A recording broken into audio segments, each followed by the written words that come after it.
देखिए, आज के जो प्रश्न होंगे देखने में तो भले ही छोटे लगेंगे, लेकिन ये मान के चलिए आपको ज़्यादा से ज़्यादा मार्क्स दिलाने में ये आपकी काफ़ी मदद कर सकते हैं आज के प्रश्न। क्योंकि कई बार क्या होता है, छोटे छोटे प्रश्न के रूप में वे विकल्प बन जाते हैं, वे जो प्रश्न होते हैं वही विकल्प बन जाते हैं। और जिसके वजह से क्या होता है, अगर आपको नहीं पता होता है तो कई बार आप गलत कर देते हैं। तो दोस्तों, पूरी क्लास को अच्छे से देखिएगा और हर एक प्रश्न को सॉल्व करने का प्रयास कीजिएगा। यहाँ पर मैं एक और बात कहना चाहूँगा, कुछ छात्र क्या करते हैं, बीच से गायब हो जाते हैं, जो कि उनकी सबसे बड़ी गलती होती है। बीच से गायब ना हुआ करें, बस पूरी क्लास को अच्छे से देखा करें। आइए बात करते हैं एक एक प्रश्नों के बारे में। देखिए, एक प्रश्न है, कितना अच्छा प्रश्न है, सोचिए कि कितना बेहतर प्रश्न आज मैं लेकर आया हूँ। सबसे पहले प्रश्न के रूप में ही आप देख रहे हैं, चाइल्डहुड एंड सोसाइटी के रचयिता कौन है दोस्तों? वाटसन महोदय हैं, जॉन डीवी महोदय हैं, एरिक्सन महोदय हैं, फ्राइड महोदय हैं। बड़ा ही अच्छा प्रश्न है। चाइल्डहुड एंड सोसाइटी के रचयिता कौन है? जवाब दीजिएगा दोस्तों।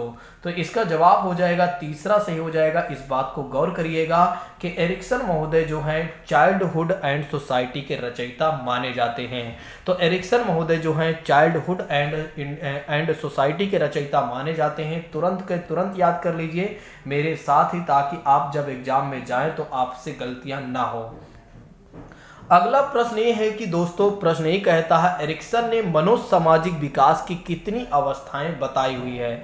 तो एरिक्सन महोदय ने मनोसामाजिक विकास की कितनी अवस्थाएं बताई हैं? 5, 7, 8 और 4। बड़ा अच्छा प्रश्न है, जवाब दीजिएगा दोस्तों। देखिए, नहीं आ रहा है तो फिर भी प्रयास तो करिए ही, ठीक है। कुछ छात्र सोचते हैं कि मेरा पड़ोसी देख रहा होगा, वो सोच रहा होगा अरे इनका तो ये प्रश्न गलत हो गया, ठीक है, वो मजे काटेगा कि ये देखो इनका ये वाला क्वेश्चन गलत हो गया, इस प्रश्न का जवाब, ठीक है। तो ये सब मत सोचिए, आप अपना जवाब दीजिए, फालतू चक्कर में मत पड़िए। कौन क्या सोच रहा है उसको सोचने दीजिए।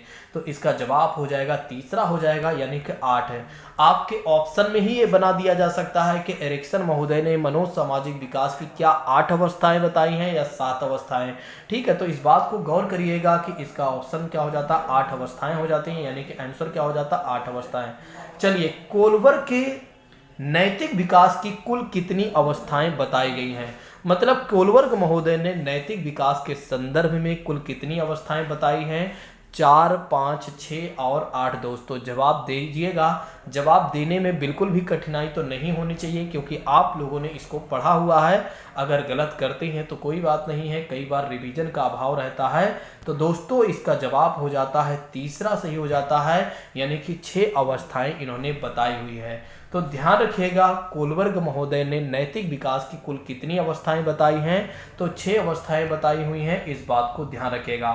अगर मैं चाहता तो एक एक प्रश्नों का कई जवाब दे देता, लेकिन मैं ये नहीं चाह रहा हूं कि अभी आपको एक प्रश्न के साथ कई जवाब देना। मैं ये सोच रहा हूं कि ज़्यादा आप क्या करें, केवल फैक्ट ही याद कर लें, ज़्यादा बेहतर होगा, ठीक है। चलिए बात करते हैं इसी के साथ अगले प्रश्न के बारे में। प्रश्न ये है कि अतार्किक चिंतन की अवस्था मानी जाती है।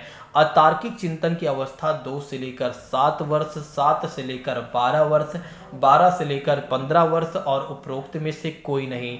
जो लोग नए हैं वे क्या करें, चैनल को सब्सक्राइब कर लें। जो लोग पुराने हैं वे क्या करें, दूसरों को शेयर कर दें।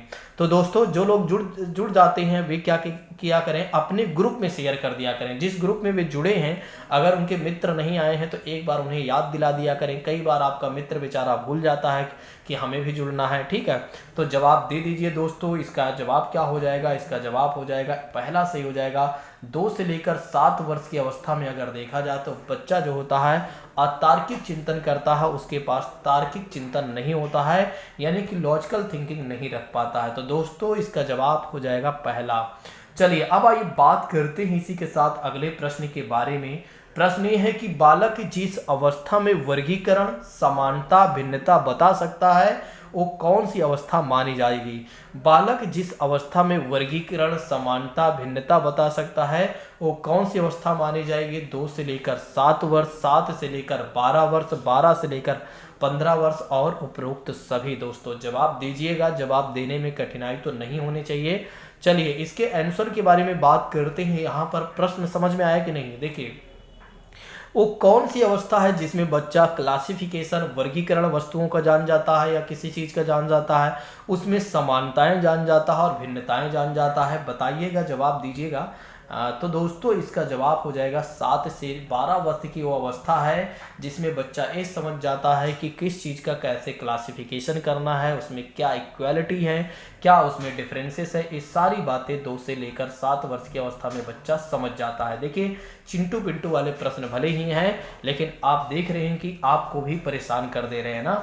ठीक है, कई बार क्या होता है कि बड़ी बड़ी चीज़ें पढ़ने की हमारी आदत होती है और छोटी चीज़ों को हम भूलते जाते हैं। इसलिए हमने सोचा कि क्यों ना आज छोटी चीज़ों को भी आपको ज्ञान करवा दिया जाए, एक बार आपके नॉलेज में डाल दिया जाए कि आप उनको भी रिवीजन कर लीजिएगा। बालक जिस आयु में खेल, अनुकरण, भाषा के माध्यम माध्यम से अपने ज्ञान को स्पष्ट करता है, पुष्ट करता है या स्पष्ट करता है, वो कौन सी अवस्था है दोस्तों? 0 से लेकर 5 वर्ष, 2 से लेकर 7 वर्ष, 7 से लेकर 12 वर्ष, 12 वर्ष के बाद दोस्तों जवाब दीजिएगा। बालक जिस आयु में खेल, अनुकरण, भाषा के माध्यम से ज्ञान को स्पष्ट करता है दोस्तों, जवाब दीजिएगा। देखिए इसके जवाब के बारे में बात करते हैं तो इसका आंसर हो जाता है दोस्तों दूसरा सही हो जाता है कि बालक क्या करता है, खेल, अनुकरण, भाषा के माध्यम से अपने ज्ञान को स्पष्ट करता है। वो है दोस्तों 2 से लेकर 7 वर्ष की अवस्था। इस बात को गौर करिएगा। चलिए अब आइए बात करते हैं अगले प्रश्न के बारे में। इस प्रश्न का जवाब गलत तो नहीं होना चाहिए। चलिए प्रश्न ये है कि किस अवस्था में विचारों में परिपक्वता आ जाती है, मैच्योरिटी आ जाती है? शैशवावस्था में, बाल्यावस्था में, किशोरावस्था में और प्रौढ़ावस्था में? जवाब दीजिएगा दोस्तों कि वो कौन सी अवस्था है जिसमें विचारों में क्या होता है, मैच्योरिटी आ जाती है दोस्तों, जवाब दीजिएगा। दोस्तों अगर इस प्रश्न का जवाब हम ढूंढते हैं तो इसका जवाब हो जाता है तीसरा सही हो जाता है, क्योंकि तीसरे ऑप्शन में ही देखा जाए तो बच्चों के विचारों में मैच्योरिटी आ जाती है। किशोरावस्था जिसे तूफानों की अवस्था कहा गया है, ये बात तो आप जानते ही हैं। चलिए नेक्स्ट बात करते हैं। फ्राइड ने काम शक्ति नाम दिया है। फ्राइड ने काम शक्ति नाम दिया है संवेग, लिबिडो और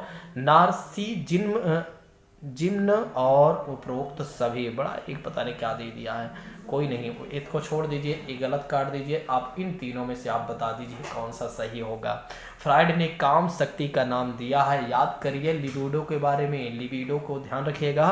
तो सिगमंड फ्राइड साहब ने काम शक्ति को जो नाम दिया है वो लिबिडो के जो इलेक्ट्रा ग्रंथि होती है ना, किसके कारण होती है, मतलब किसको आकर्षित करती है? जवाब दीजिएगा। 2 ग्रंथियां होती है ना, आप लोग कमेंट बॉक्स में बताइएगा।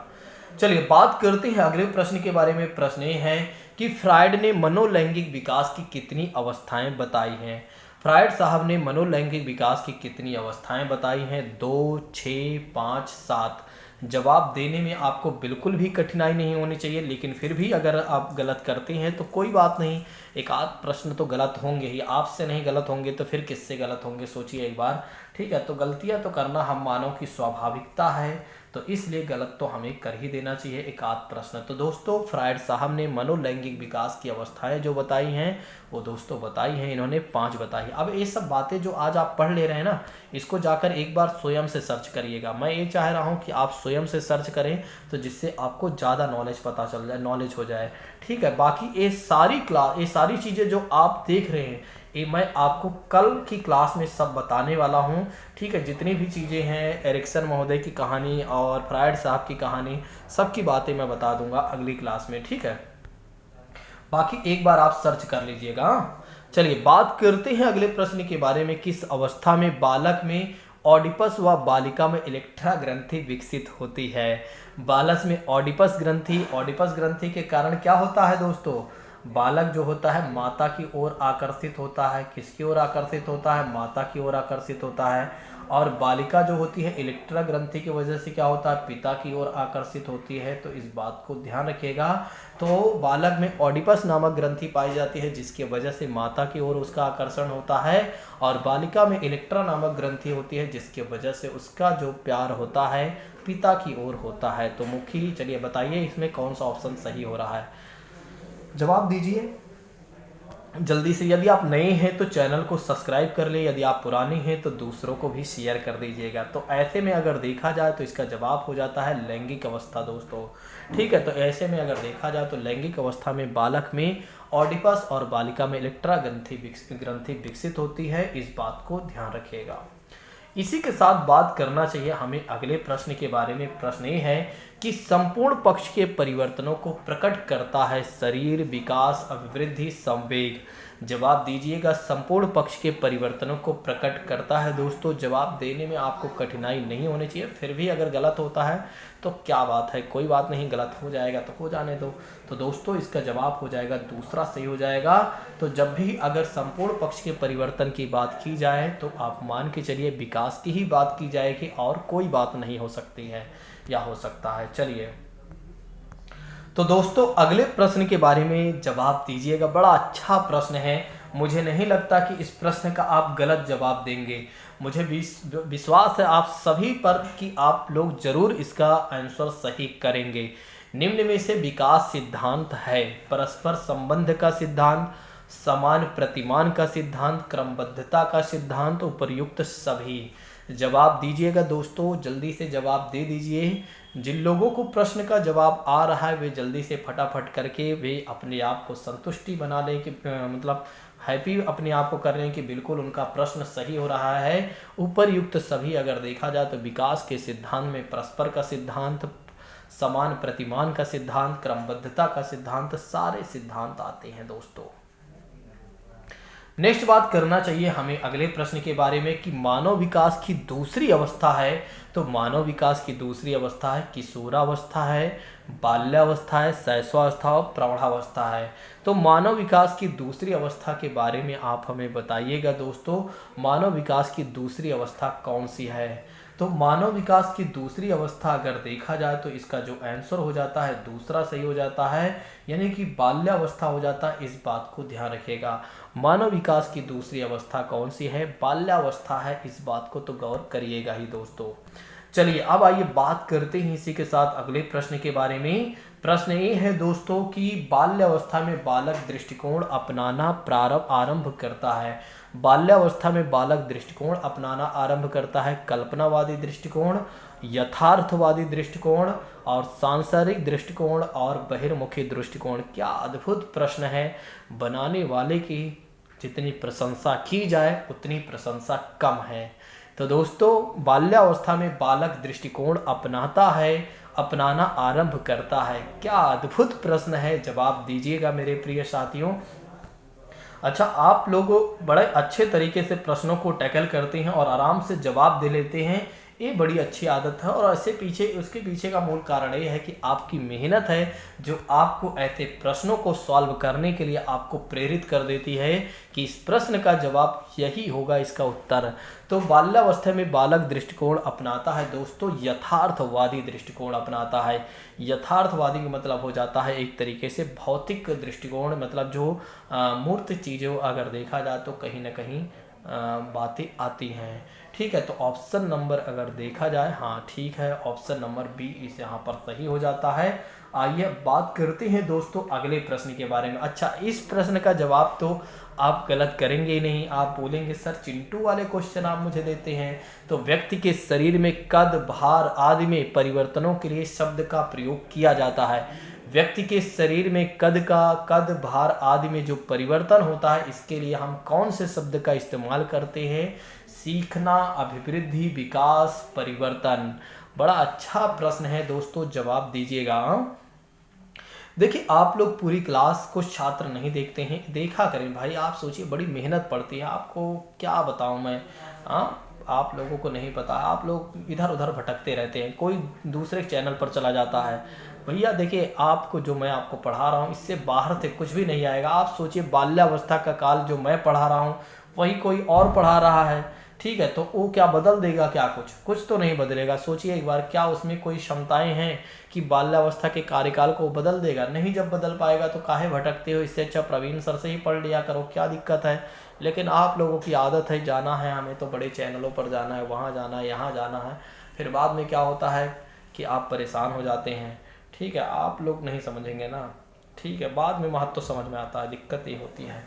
चलिए इसका आंसर क्या हो जाएगा दोस्तों, इसका आंसर क्या हो जाएगा, इसका आंसर हो जाएगा दोस्तों बी सही हो जाएगा। ठीक है, अभिवृद्धि की बात करते हैं, इसका आंसर सही हो जाता है, बी सही हो जाता है। ठीक है, चलिए अब बात करते हैं अगले प्रश्न के बारे में। प्रश्न ये है कि बालक अपने व्यवहार की सामाजिक स्वीकृति जिस अवस्था में चाहता है वो अवस्था है किशोरावस्था, बाल्यावस्था, शैशवावस्था और प्रौढ़ावस्था। जवाब दीजिएगा, बालक अपने व्यवहार की सामाजिक स्वीकृति जिस अवस्था में चाहता है उस अवस्था को हम क्या कहेंगे। ठीक है, जवाब दीजिएगा। बड़ा अच्छा प्रश्न है ना, देखिए कितने अच्छे अच्छे प्रश्न मैं लेकर आता हूँ, लेकिन आप लोग इसकी इज्जत नहीं करते। आप लोगों को लगता है कि प्रवीण सर क्या पढ़ा रहे होंगे, इससे अच्छा तो हमें वहाँ जाना चाहिए जहाँ पर बहुत अच्छे तरीके से बताया जा रहा है। भैया देखिए जो मैं बता रहा हूँ वही वो भी बताएंगे।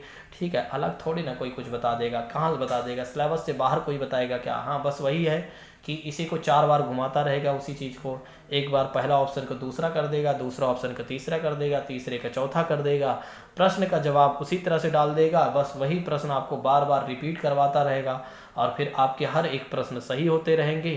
फिर आपको लगेगा इस व्यक्ति से बेहतर कोई इंसान नहीं है जो इतना बेहतर पढ़ाकर हमें दे रहा है, हर एक प्रश्न मेरे सही हो रहे हैं। लेकिन आपको ये नहीं पता है कि आपको कैसे पागल बना दिया जाता है। ठीक है, कि एक तरीके से पहले का दूसरा, तीसरे का चौथा, उसी को बदल बदल के 4 बार दिखाया जाता है। ठीक है, तो इससे क्या होता है कि आपको नहीं पता चल पाता है। अब भाई देखिए मैं उनकी बुराइयां नहीं कर रहा हूँ किसी के, लेकिन जो सत्य है वो बताना पड़ता है कई बार, क्योंकि आप भी हमारे छात्र ही हैं। ठीक है, तो कहीं ना कहीं अपनों के लिए क्या होता है, दूसरों की कहानियां बताना ही पड़ जाता है। तो बालक अपने व्यवहार की सामाजिक स्वीकृति जिस अवस्था में रहता है वो है किशोरावस्था। चलिए अब आइए बात करते हैं इसी के साथ अगले प्रश्न के बारे में। प्रश्न ये है कि वाटसन ने नवजात शिशु में किन संवेगों की बात कही है। वाटसन ने नवजात शिशु में किन संवेगों की बात कही है। उत्तेजना, कपट एवं प्रसन्नता, भय, क्रोध एवं स्नेह और कोई नहीं। तो दोस्तों इसका जवाब दीजिएगा, वाटसन ने नवजात शिशु में किन संवेगों की बात कही है। तो दोस्तों इसका जो जवाब हो जाना चाहिए, इसका जवाब हो जाना चाहिए तीसरा सही हो जाना चाहिए, भय, क्रोध और स्नेह की बात करते हैं। तो दोस्तों वाटसन ने नवजात शिशु में किन संवेगों की बात की जाती है, भय, क्रोध और स्नेह। कई बार कुछ बातें ध्यान आ जाती हैं तो फिर क्या होता है कि एक तरीके से बड़ा अच्छा लगता है। चलिए बताइएगा, इस प्रश्न का जवाब दीजिएगा, जल्दी से दीजिएगा। किस अवस्था में आते आते बालकों की संवेगात्मकता में सामाजिक भाव आ जाते हैं। आप देख रहे हैं ना आज कितने बेहतर प्रश्न हैं, कितने अच्छे प्रश्न हैं और हर एक प्रश्न का अपना एक महत्व है। अगर आप हर प्रश्न को समझे तो उसके अपने एक ही महत्व है। ठीक है, अपना कहीं ना कहीं महत्व है, क्योंकि जब आप एग्जाम देने जाएंगे तो इन सभी प्रश्नों को कई बार ऑप्शन में रख दिया जाता है। ठीक है, ये प्रश्न ही सीधा ऑप्शन बन जाते हैं छोटे छोटे। ठीक है, तो इसलिए आपको सारी चीज़ें, छोटी छोटी चीज़ें भी पता होनी चाहिए। किस अवस्था में आते आते बालक की संवेगात्मकता में सामाजिकता का भाव आ जाता है। जवाब दीजिएगा जो दोस्तों, जल्दी से जवाब दे दीजिए। तो दोस्तों इसका जवाब हो जाएगा, इसका जवाब हो जाएगा। काफ़ी देरों से मैं क्लास ले रहा हूँ, तो मतलब ये समझ लीजिए 4 बजे से मैं क्लासेस लगातार ले रहा हूँ, यूपी मतलब कि ऑफलाइन फिर ऑनलाइन। ठीक है, तो इसलिए कई बार क्या होता है कि पढ़ाते पढ़ाते मतलब जो ऊर्जा होती है वो कम हो जाती है। ठीक है, तो किस अवस्था में आते आते बालकों की संवेगात्मकता में सामाजिकता का भाव आता है, वो है बाल्यावस्था। इसके बाद एक और क्लास होगी करंट अफेयर्स की, तो उसमें भी उसी जोश से पढ़ाना होता है, तभी अच्छा लगता है सबको। ठीक है, तो कोई बात नहीं है, देखेंगे। बाकी क्लास होगी, कोई ये ना सोचे कि क्लास नहीं होगी। इसके बाद हमारी करंट अफेयर्स की क्लास होगी, 100% होगी। उत्तर किशोरावस्था का काल क्या माना जाता है। 2 से लेकर 7 वर्ष, 7 से लेकर 12 वर्ष, 12 से लेकर 16 वर्ष और 16 से लेकर 18 वर्ष। जवाब दीजिएगा मेरे प्रिय साथियों, जवाब दीजिएगा।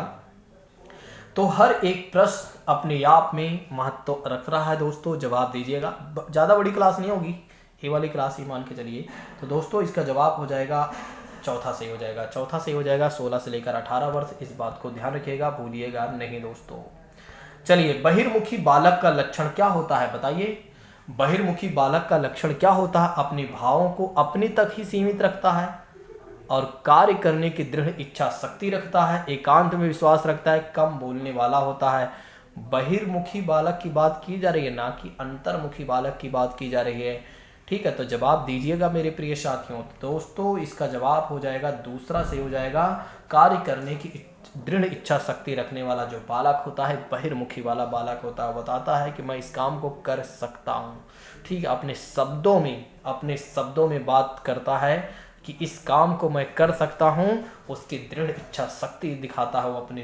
ठीक है, तो ऑप्शन नंबर यहाँ पर दूसरा सही हो जाता है। चलिए, प्रश्न ये है कि शिक्षार्थियों में अध्ययन की आदत का विकास करने का श्रेष्ठ उपाय है। दोस्तों, शिक्षार्थियों में अध्ययन की आदत का विकास करने का श्रेष्ठ उपाय है कक्षा के वातावरण को शांत करना, और कक्षा में सजावट करना, और कक्षा में महापुरुषों के चित्र लगाना, और चौथा ऑप्शन कहता है कि एक तरीके से कक्षा की सफाई करना। दोस्तों, इसका जवाब दीजिएगा। शिक्षार्थियों में अध्ययन की आदत का विकास करने का श्रेष्ठ उपाय, दोस्तों जवाब दीजिएगा, कक्षा के वातावरण को शांत करना, कक्षा में सजावट करना, और कक्षा में महापुरुषों का चित्र लगाना या सफाई करना। दोस्तों बताइएगा जल्दी से, इसका जवाब दीजिए। तो इसका जवाब हो जाएगा दोस्तों पहला सही हो जाएगा ना। इसका जवाब हो जाएगा पहला हो जाएगा, शिक्षार्थियों में अध्ययन की आदत का विकास करने का श्रेष्ठ उपाय है कि कक्षा के वातावरण को शांत करना। कुछ लोग सफाई करना लगा दिए होंगे, कुछ लोग कक्षा में महापुरुषों का चित्र लगा देंगे ना। कोई बात नहीं, इस तरह के प्रश्न होते हैं, कई बार अटपटे से हैं प्रश्न, तो गलत होंगे तो कोई बात नहीं। चलिए, अगला प्रश्न है कि एक बड़ी उलझन की अवस्था कौन सी है? एक बड़ी उलझन की अवस्था कौन सी है? उलझन की अवस्था, शैशवावस्था, पूर्व किशोरावस्था और उत्तर किशोरावस्था और बाल्यावस्था। जवाब दीजिएगा दोस्तों, जवाब दीजिएगा। बड़ा ही अच्छा प्रश्न है, बड़ा ही अच्छा प्रश्न है। तो दोस्तों इसका जवाब हो जाएगा दूसरा सही हो जाएगा। पूर्व किशोरावस्था को क्या कहा जाता है? उलझन की अवस्था कहा जाता है। एक बड़ी उलझन की अवस्था यही है। चलिए नेक्स्ट बात करते हैं। 2-4 प्रश्न और बचे हैं मेरे प्रिय साथियों, जवाब देते चलिए और आराम से सॉल्व करते चलिए। दिवा स्वप्न में विचरण करने की क्षमता किस अवस्था में अत्यंत प्रबल होती है? प्रौढ़ावस्था में, किशोरावस्था में, बाल्यावस्था में और शैशवावस्था में। जवाब दीजिएगा मेरे प्रिय साथियों।